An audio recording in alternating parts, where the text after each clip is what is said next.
and maybe the Mongols even looking to do a bit of hunt stealing himself. So for anybody who is watching at the moment, make sure you put your bets in right now. MarineLorD playing on the Rus, going up against Probe on the Mongols. Put your money where your mouth is. At the moment, MarineLorD looking to be a sure favorite heading into this matchup, the same way he was in the last matchup, but we'll have to see whether Probe can sneak in a very sneaky underdog victory, I guess you could say.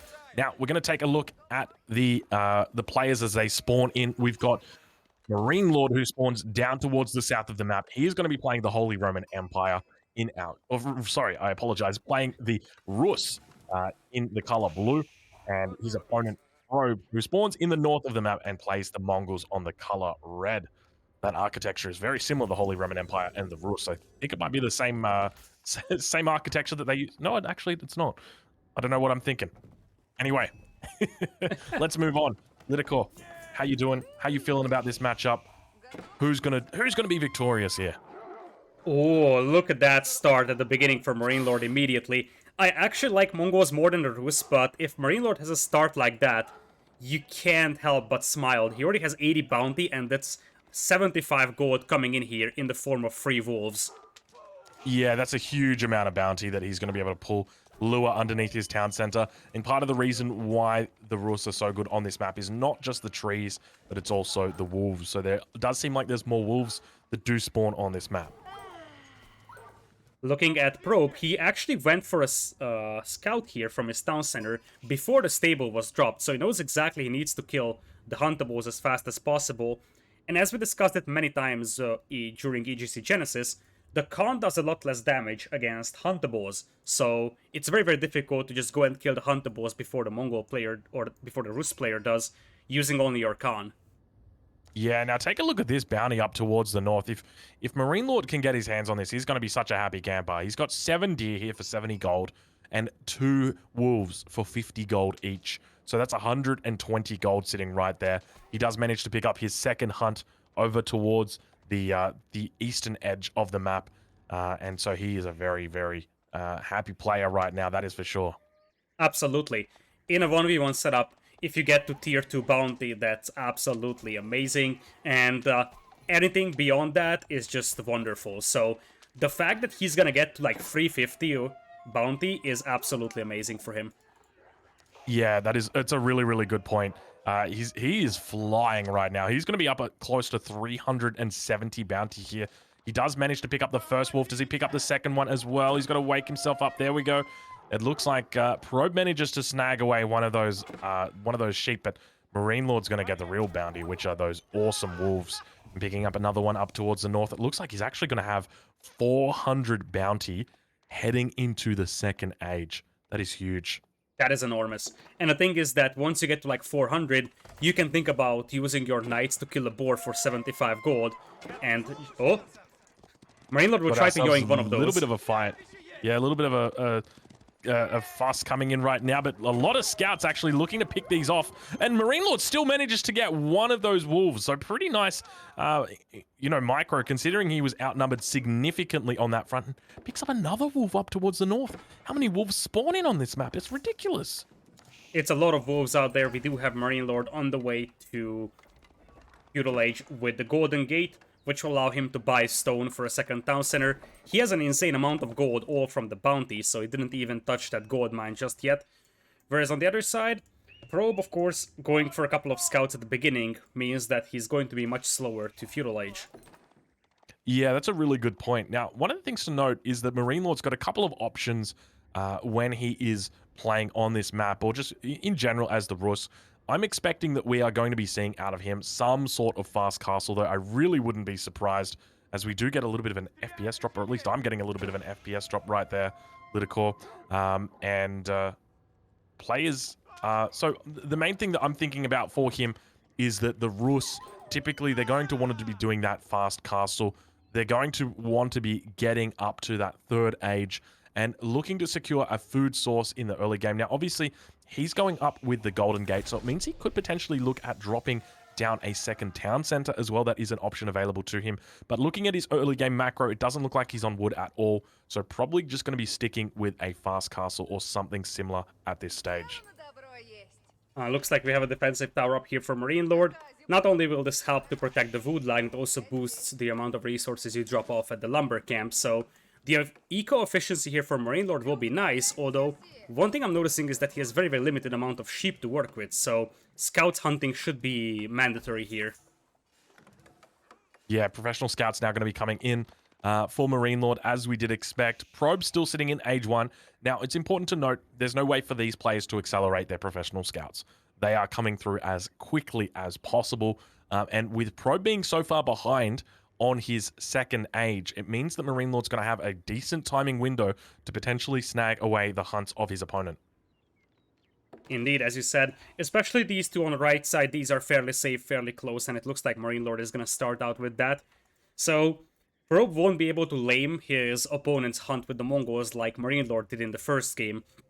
Now, this being said, I think Probe must be satisfied with the fact that he's going to split the hunt evenly with his opponent. Yeah, I think that's pretty reasonable going up against the Mongols. They are obviously a notoriously aggressive civilization, and now we see what is very common for Rus players. They spend a little bit too much time gathering up those resources on the map and not really gathering up the sheep or bringing in the sheep. And there's always this idle time around this 5 minutes 40 mark. Obviously it's happened again this game for MarineLorD, but it is quite standard. A professional scout's going to be coming in here as well for Probe. So both players looking to secure up their own hunts through professional scouts, realizing that they are going to need to do that. Archer range on the way for Probe in here. Somewhat surprising given the fact that the Rus wants to play with the knights here probably in Feudal Age.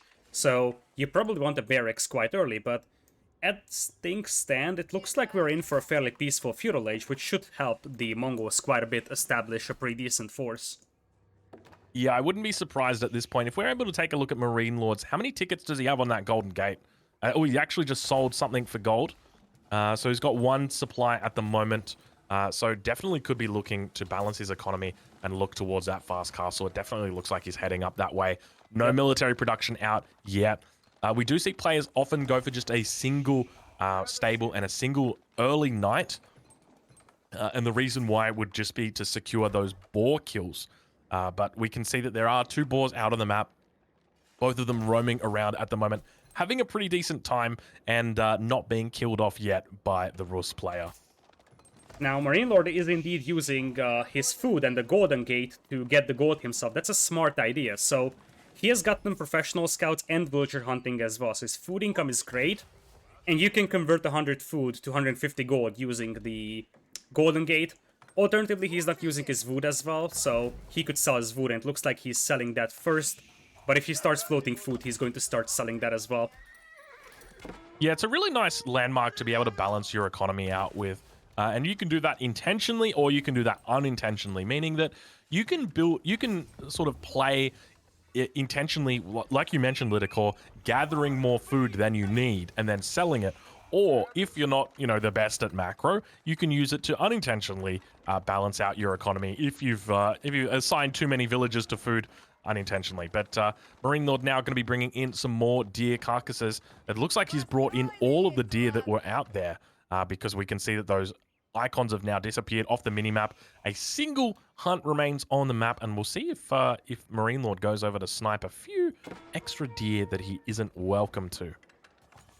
Probe will spot the Abbey of Trinity coming in, and speaking of the Abbey of Trinity, Probe is getting close to Castle Age himself. Here's my question to you. Are you surprised about the Abbey of Trinity here? Because I feel like in such a slower paced game, the High Trade House might be something that you could justify more than the Abbey. The short answer is no. It doesn't surprise me at all. So the Abbey of the Trinity not only going to be giving him reduced cost on his warrior monks, but the fact that it acts as a monastery and enables him to train them as well, it means that he's going to be able to get out onto the map. I would expect him to get at least 4 of these relics, probably all 5 of them. Which is going to secure him 500 gold a minute. And then on top of that, he's going to be able to then take sacred sites as well. So I would expect that we see 2, potentially even 3 of those warrior monks out from him. But yes, this is a very standard build order now for the Rus with the Abbey of the Trinity. I think that the other landmark that they do have access to is quite strong. especially on a map like this where there are so many trees. But unfortunately, the Abbey of the Trinity is just such a damn strong landmark at the moment. It's an interesting perspective because, as you said, you will have the chance to pick up relics and gather sacred sites. The bigger question is, can you secure those because you currently don't have an army? So it's more like, it's a little bit like the Ragnitz Cathedral style play. That if you can secure those relics for yourself, then you're gonna feel really happy. But if you cannot, the alternative landmark probably works out better. So it's gonna be a question of how much map control MarineLorD will be able to grab and how well he's gonna be able to use those warrior monks. Yeah, we can actually see right now that Probe is sitting on top of one of those relics, so he knows what his enemy is going to be up to. He's just sitting there waiting very patiently and looking to pick off one of those warrior monks, hopefully for free. But we actually see siege engineering improved being completed now for Probe, so definitely that tells us what his intentions are this game. Are we going to be seeing a lot of Springalds? Something tells me, Litakor, we will. We will see, and it looks like MarineLorD swoops in, yoinks the relic, and I guess my question was answered. If MarineLorD can just dive in and snipe those relics like that, it's gonna be perfectly fine. The ambush was decent by Probe, but the archers were a little too far out, so in this case, the Abbey of Trinity indeed is the better choice. Yeah, it makes a lot of sense to be going for this landmark, a very, very strong landmark. Now, speaking of strong landmarks, Probe on his side also going for a step redoubt as he tries to escape out now with some of these archers. Not going to have a lot of luck as these knights looking to connect with them and going to be having a pretty easy time, I suspect. Now we've got some lancers coming out. Now, keep in mind, he is playing the Mongols, so that's a double batch of lancers that's coming in at half cost, and they are feeling pretty good. Now we've got double barracks coming down as well, so I would expect a men-at-arms lancer push anytime soon now coming in for Probe. There is also a couple of spearmen coming out. Looks like MarineLorD will try to get a villager pick on this gold mine, and he does get one.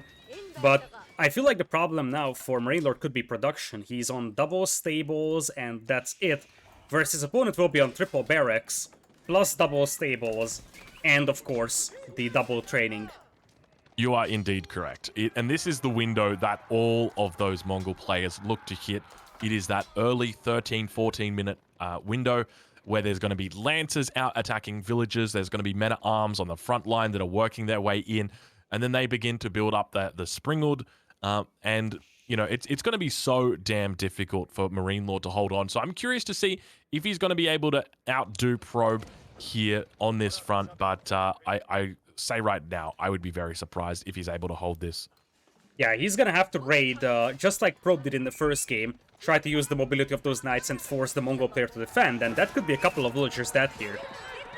Yeah, it's definitely going to be a few villages, that's for sure, as it looks like about 5 have gone down, 6 of them have gone down. Actually, you know what? There's been a lot of villager kills right here, as almost every single gold miner has gone down. So Probe not really paying attention to his minimap there and losing out a whole bunch of villagers that didn't need to go that way, but unfortunately did. And now those villagers trying their best to stay alive.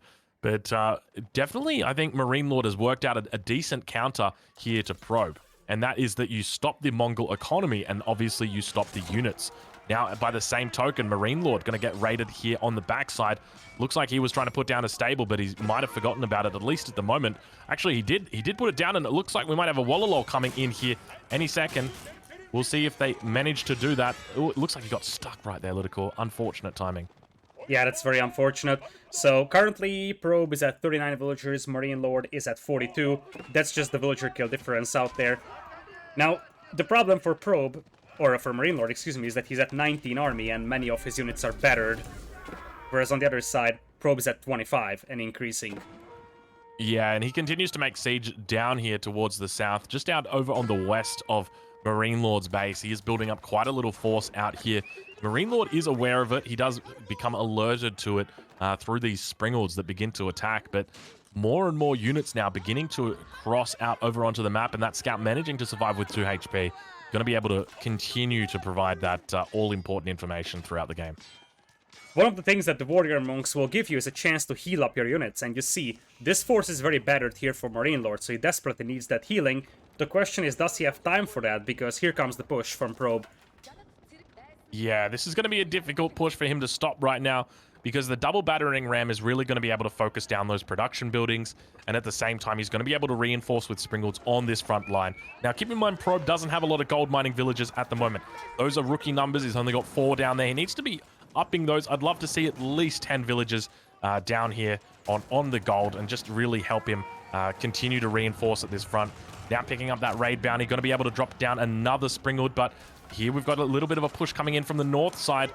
Uvu getting depleted. MarineLorD now looking to secure out a kill on this Springald. He does manage to get it. Those spears trying their best to sort of take them out, but going to be falling back. And now we see the production of MarineLorD getting continually attacked as the battering rams move forward. Not a lot of anti-siege here either, Lidicore.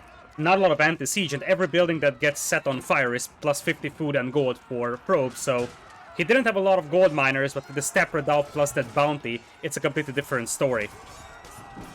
Yeah, it's a really good point. He needs to pull villagers, at least that's what I feel like at this point in time. He needs to pull villagers to be able to deal with these battering rams. But the issue is he doesn't have any villagers that are even close by at the moment.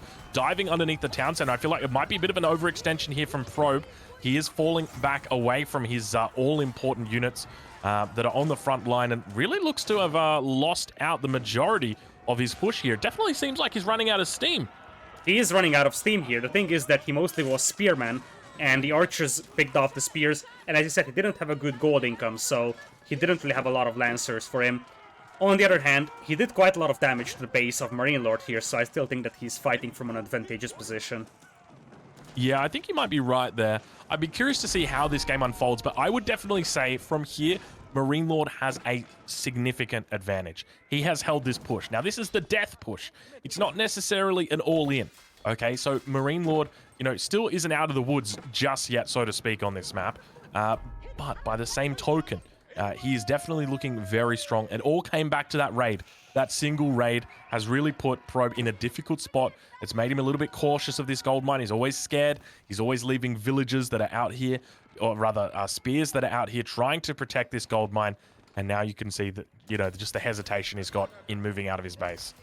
And now we have 5 relics in here for MarineLorD, so not only does have 2 or 3 villagers lead, it's 5 relics as well, so his gold income is absolutely crazy. Now Probe is on a timer. Yeah, and that's exactly it. I think Probe is definitely on a timer here. Sacred Sites are going to be captured up here as well, ever so slowly by MarineLorD. But he is sitting on a very comfortable gold a minute income right now. And now Probe is on a timer, especially given the fact that his opponent is increasing his knight numbers, his archer numbers, so pure spearman won't crack it anymore here for Probe. Yeah, it's going to be difficult for him to hold on. And now those villagers once again going down for the 17th time, it feels like, in this game on that gold mine. Probe going to be trying his best, but no men-at-arms in here. A very, very curious decision from Probe. Where are the men-at-arms?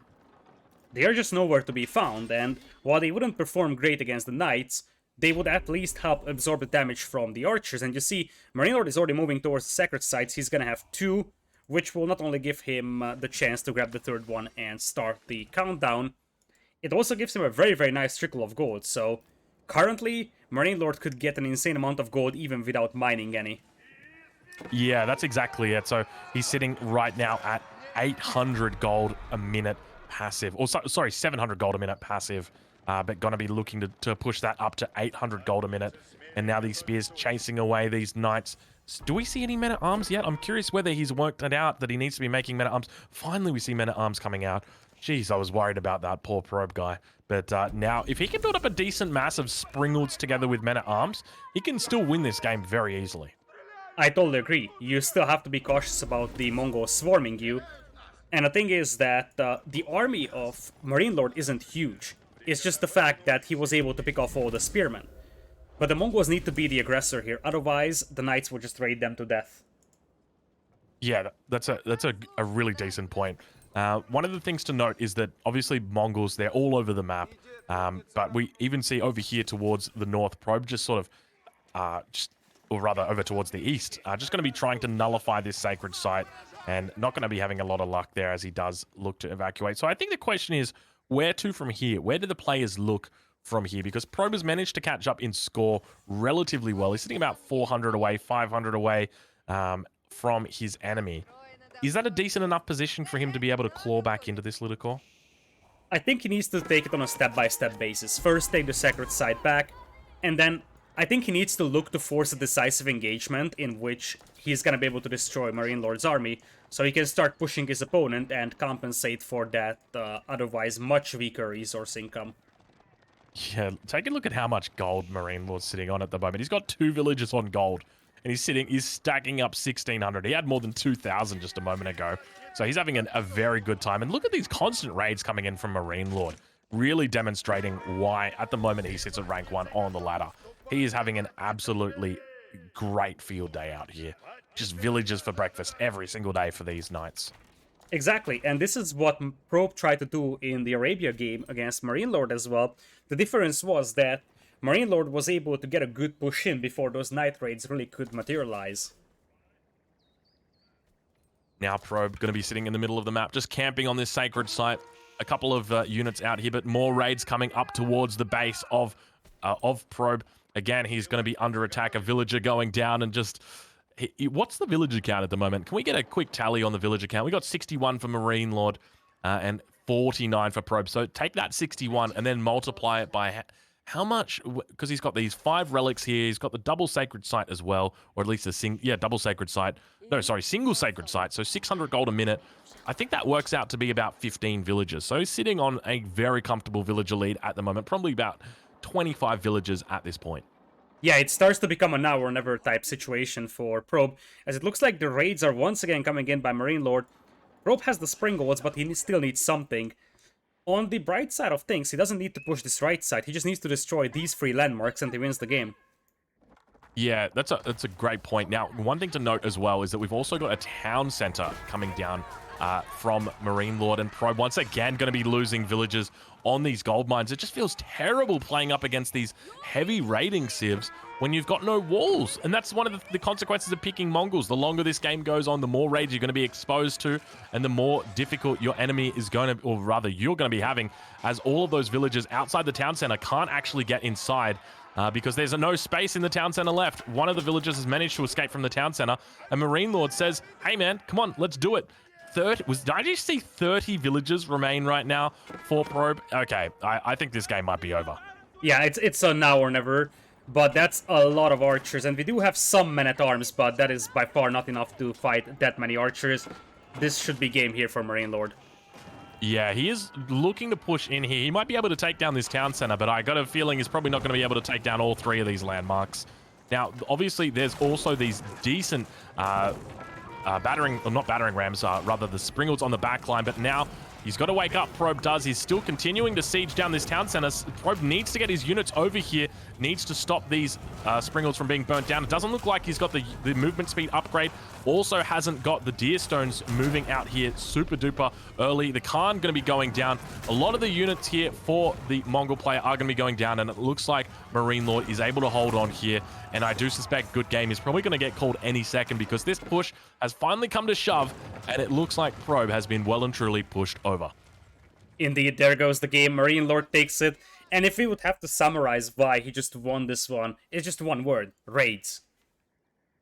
Yep, 100%. It is simply raids, so that it all goes back to that very first raid on the gold mine.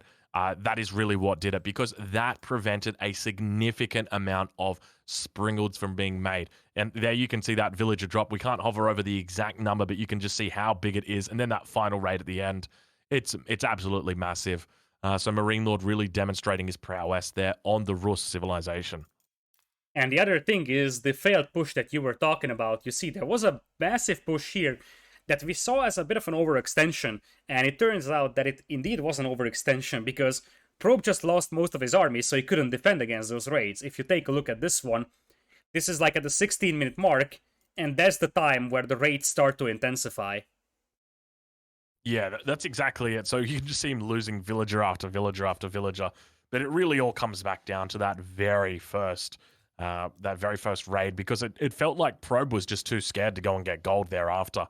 You know, just a couple of outposts on that gold mine really would have saved him so much